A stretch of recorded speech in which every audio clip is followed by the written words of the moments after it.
Kansas basketball is 3-0 on the season after a 69-64 win over Duke in the Champions Classic. And I thought this game was incredibly fascinating. You look from it from a big picture sense, and there were things that you saw on the good and bad side that you project long term as things you think are going to be Kansas strengths and things that you thought, hey, maybe this might be a weakness of this Kansas team. I think starting on the positive side, it's hard not to go to the defensive side of the floor.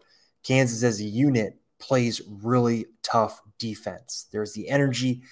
There's a cohesiveness there that even though two of your high-minute guys and Grady Dick and Kevin McCullough haven't really been around this team for very long, they look like a unit. And I think you saw that at times with getting deflections, forcing steals. They blocked 13 shots on Tuesday night. An impressive amount considering the fact that KJ Adams isn't necessarily considered to be a shot blocker, and your best shot blocker, Ernest Uday, played 10 minutes overall. So this KU team early in the season is playing a really, really good defense. I think as a result, that's sparking some transition opportunities for this team as well. They can be better in transition than they were on Tuesday night, but this is a group that you look at someone like Jalen Wilson, DeJuan Harris.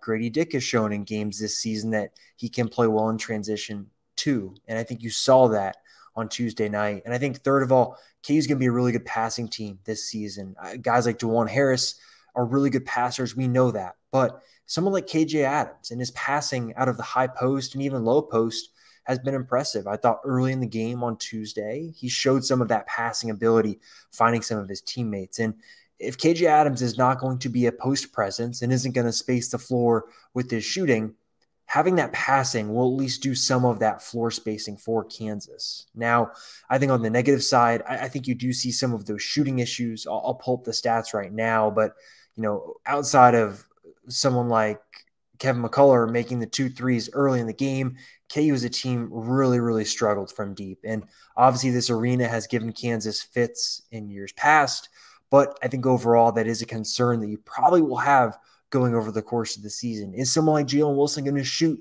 above 40% like he did in the 2 home games? Or is he going to maybe fall back down to earth and be in that kind of 30% range like you maybe expected going into the season? I think size on the glass is going to be an issue for Kansas at times this season. Obviously, Wilson, really good rebounder. But if you're going to play KJ Adams at the 5, is he a guy that you expect to go out and be an out-of-your-area rebounder? Bill Self talks about that a lot.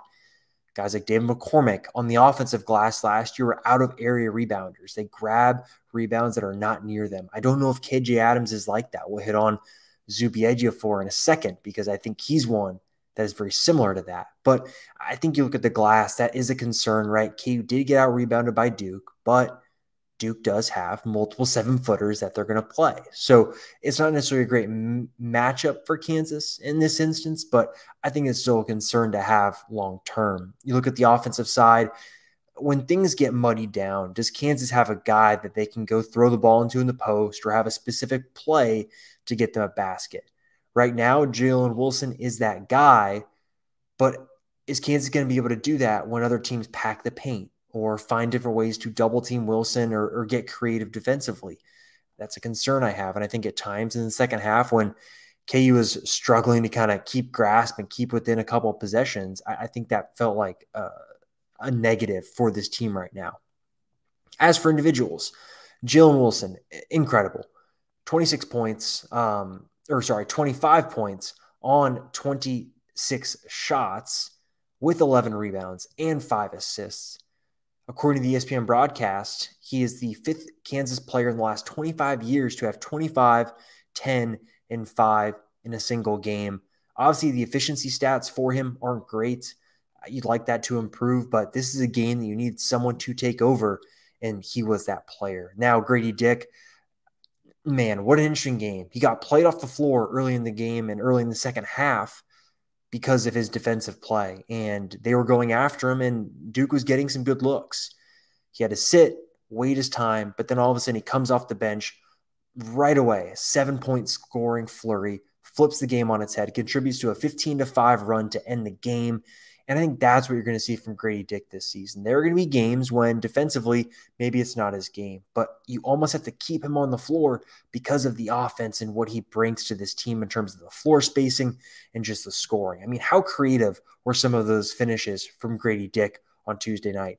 Incredible, some of the finishes that he had. And I think that's just really impressive to do that against a team like Duke that has that length all over the floor. And finally, I want to talk about Zuby Ejiofor because going into the game, right, KU's without Zach Clements, and you're looking at KJ Adams and Ernest Uday being the two guys. And who was it that during kind of that 5 minute to 3 minute to 2 minute stretch, so a little bit in there, it was Zuby Ejiofor, the one getting the minutes. And I think that speaks volumes to his play on Tuesday. He didn't get played off the floor, right? In terms of the rebounding numbers, he was a lot better than someone like Ernest Uday, who played 10 minutes and really didn't do a whole lot during his time on the floor. I thought KJ Adams was pretty good, but for me, you look at someone like Zuby Ejiofor, long-term, pretty exciting to see him when a game like this, when he doesn't really know what he's doing. You saw that at times on offense. He's kind of looking around like, where do I go next? But the fact that he's able to produce when he's on the floor and he looked like he belonged, I think that's a big key for Kansas in this rotation when we talk about rebounding earlier as being an issue. Zuby seems like a guy that could mitigate that to some degree. So overall, I think a very fascinating game. We'll have plenty of content up on fog.net to cover it all. But so make sure you stay tuned there on Wednesday morning and heading into Friday's game this week.